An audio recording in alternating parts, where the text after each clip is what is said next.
Come on, Sibby. Anybody tell you something different, you know that's a lie. You gonna look back and be so amazed. How it turned out, it's only His grace. Won't He do it? He said He would. So I trust Him at all times.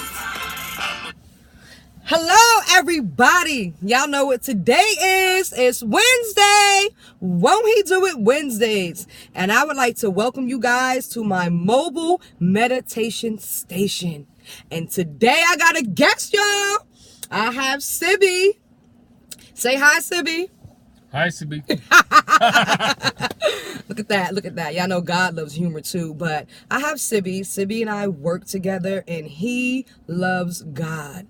And I want you to hear his testimony because his testimony is amazing. So I'm going to hand it over to you, and you can let the people know exactly what God has done for you.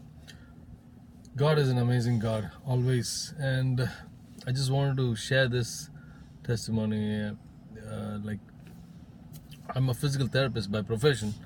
I studied back home in India, and after my graduation I worked in different levels of physical therapy, even in ICU, in all kinds of settings.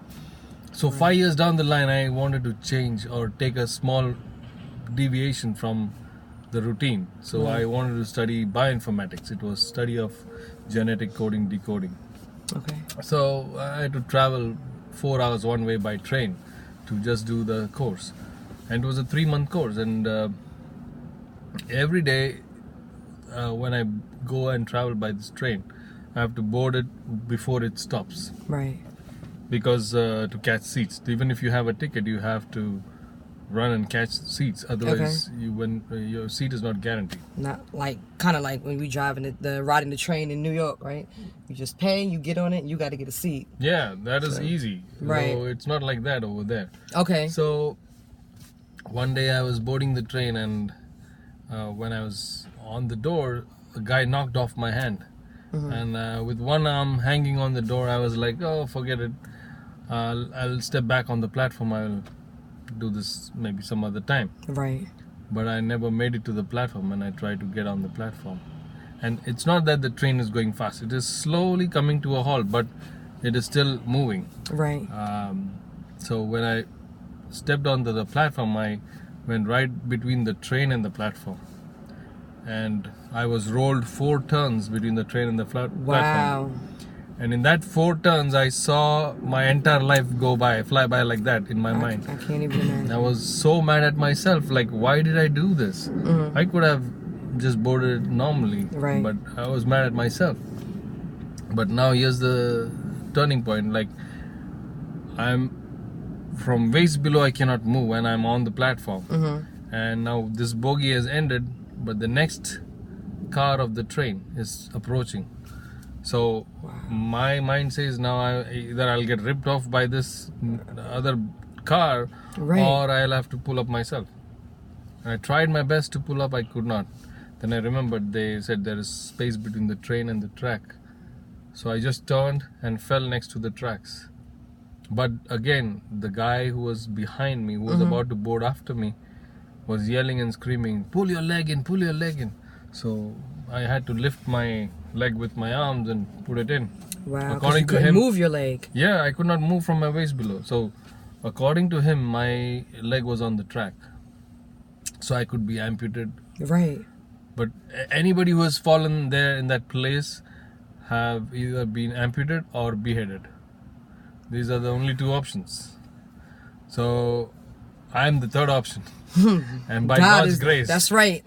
So down there, when I was there with so much pain from my waist below, and the bogies, the cars are still moving on top, I felt a very peaceful presence of Christ.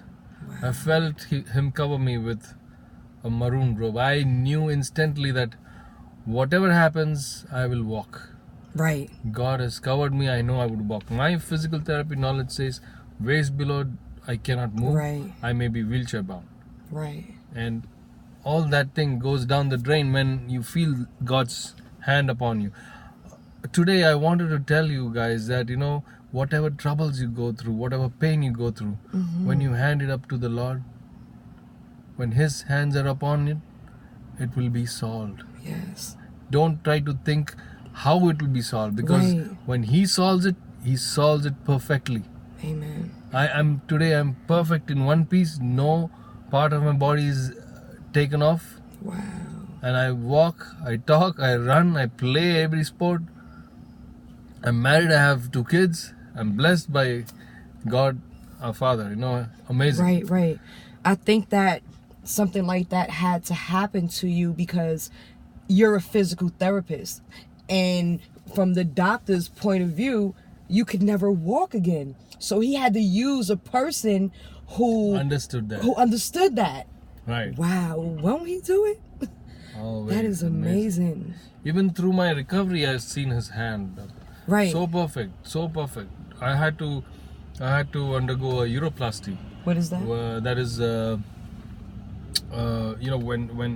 when this accident happened, I went under the train, so it broke my pelvis Oh, wow. at 3 places. So every time your hip breaks, it cuts any soft tissue behind. Wow. So right below my bladder, I was cut. So Oh, my gosh. I could not pee.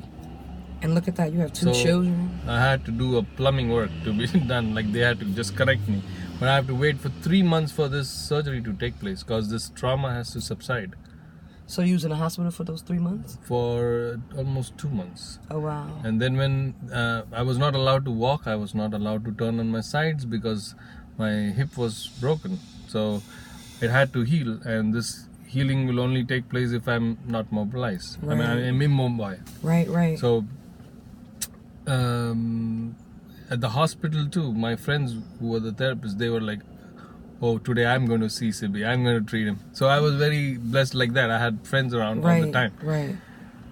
So when they allowed me to walk, I walked, but I had to wait for 3 months for the surgery to take place. Mm-hmm. And again, before this accident, a month before this accident, I had dreamt that I peed blood.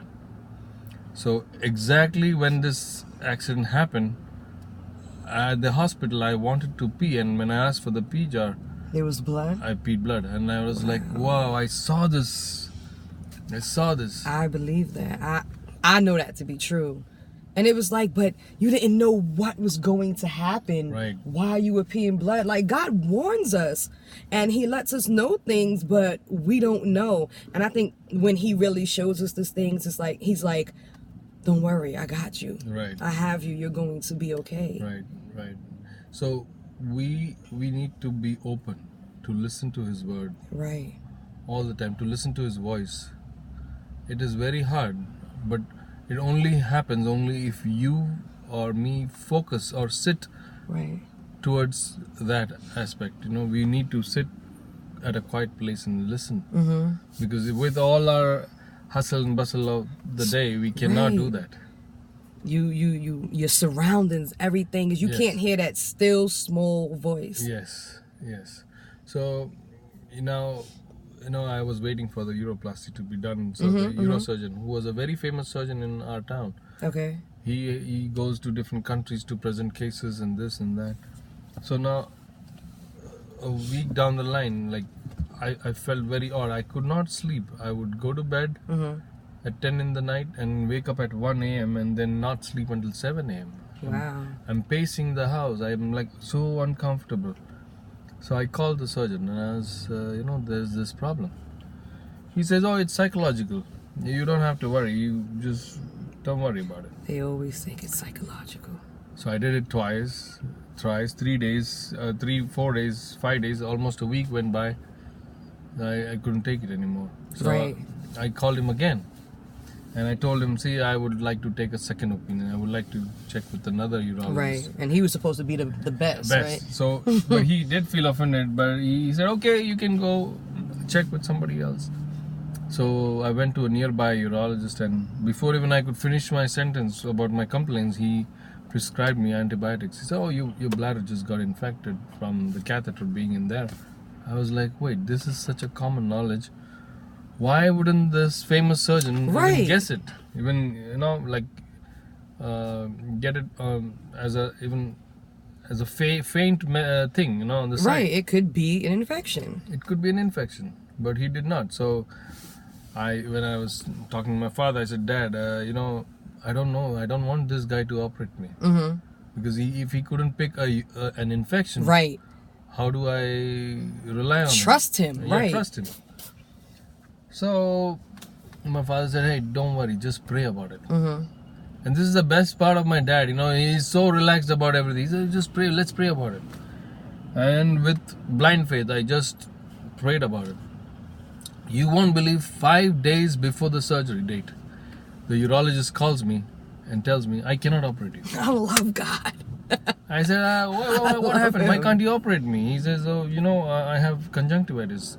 I might infect the entire hospital. So Wow. you have to wait another 20 days because I'm going for a conference too. Oh so. man, I got tears in my eyes because God is so amazing. Yes, he's amazing. So I thought maybe this is a God-given opportunity to not get operated by the surgeon. So I said, oh, no. I told the surgeon, nothing doing. I waited 3 months. I want the surgery to be on the same day. So he said, okay, hold on. Give me 1 hour. I'll call you back. After 1 hour, he calls me back and says, Sibi, I hate to say this, but I have a friend who's a better surgeon than me. Would you like him to operate you? Wow. I was like, wow, yeah. In my mind, Oh okay? my God. I was like, yeah. And then next day I said, okay, that's fine. And he said, okay, so your surgery has fixed on that date, you will be operated. I said, okay, that's great. You're like, yeah, he's a better surgeon than you. You couldn't pick up a Yes. UTI. Or an infection, not a UTI, but some sort of infection. Mm-hmm. So the surgeon, he calls me the previous night and says, oh, I'll be there, I'll operate you. I said, okay, fine. Usually surgeons come visit you and see you A and all that. date and- Yeah, a day before. Nothing of that happened. I am going straight to the operating room. They put me on the stirrups, give me anesthesia.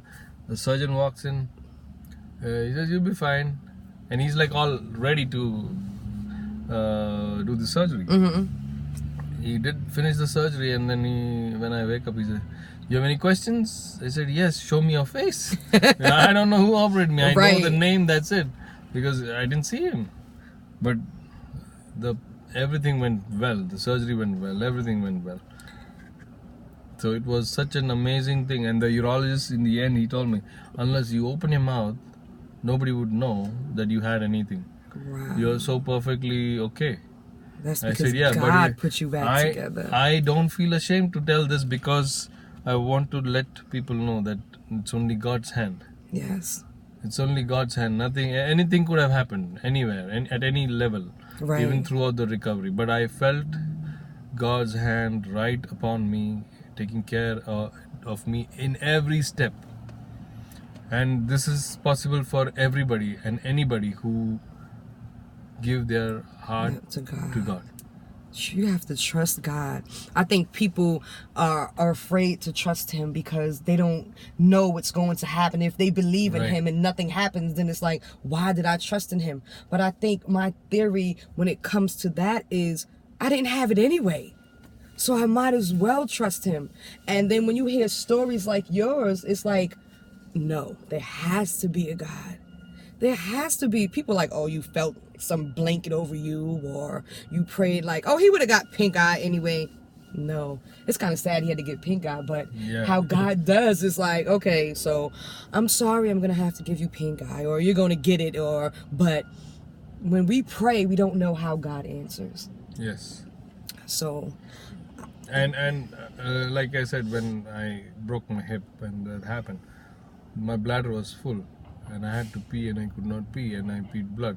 But now the bladder has to be emptied. right, So when they took me to the hospital, I was telling my mom, make sure the orthopedic, the urologist is seen first, not the orthopedic. right, And this urologist, whoever came, was a consultant. So the consultant who walks in at 9 o'clock and I'm like trying to pee from 6 o'clock, it's like a big time frame. So Yeah. my bladder is full, filled Did you up. feel full?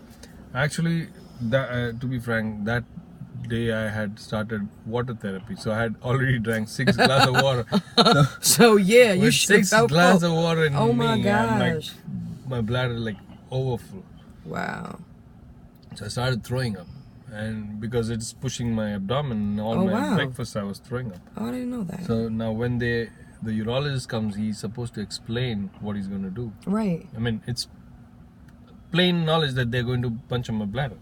Oh, wow. So a direct puncture to the bladder. He's got a steel tube in his hand, and I'm like, why is he not telling me this? Why is he not explaining what he's going to do? He's just keeping quiet, and he's just Right. like on his own.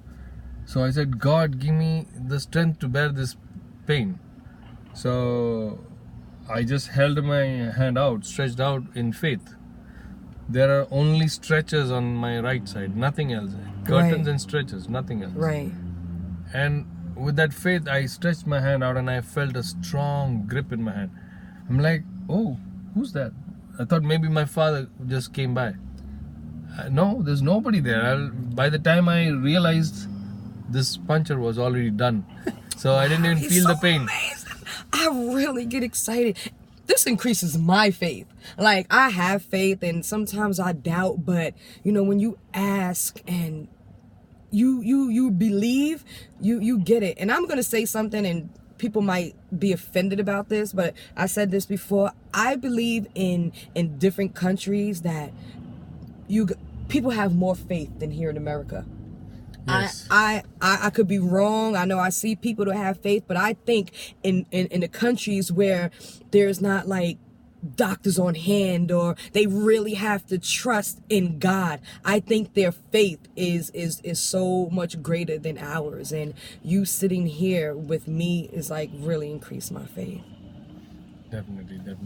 I was reading the other day when how much trouble Moses went through Right, to bring the Israelites out of Egypt. right. Even after they saw him part the water, Yes, even after they walked through the Yes. water across the sea, as soon as they crossed, they were grumbling and whining and complaining. Yeah. complaining about the food, the water. So even their faith and trust is Right. uh, They doubted. Yeah, they doubted. They doubted God. He's like, didn't I just do this for you? You don't see? But So with me, with whatever happened to me, with that, I feel like the verse which says, "Oh, taste and see that the Lord is good." Yes. I really feel that has come true in my life, amen. and I would wish everybody taste and see God, but not as bad a way Right. as I did. But sometimes you have it to go has through been it. a blessing. Yes. And we don't think it's a blessing at that time. We're like, God, why do I have to go through this? Why do I have to deal with this? But when you see now, if something else happens, you're like, you know what? You did it before, you'll do it again. Yes. So with that being said, I'm so happy that you finally came and told your story. I'm so happy that I got a man, y'all. I had 2 women come on my show already, but I got a man, and he is not ashamed of God. You see more people, more women talk about God, but he loves God, and I am happy to have you. And won't he do it? Always. Oh, thank you. Thank you.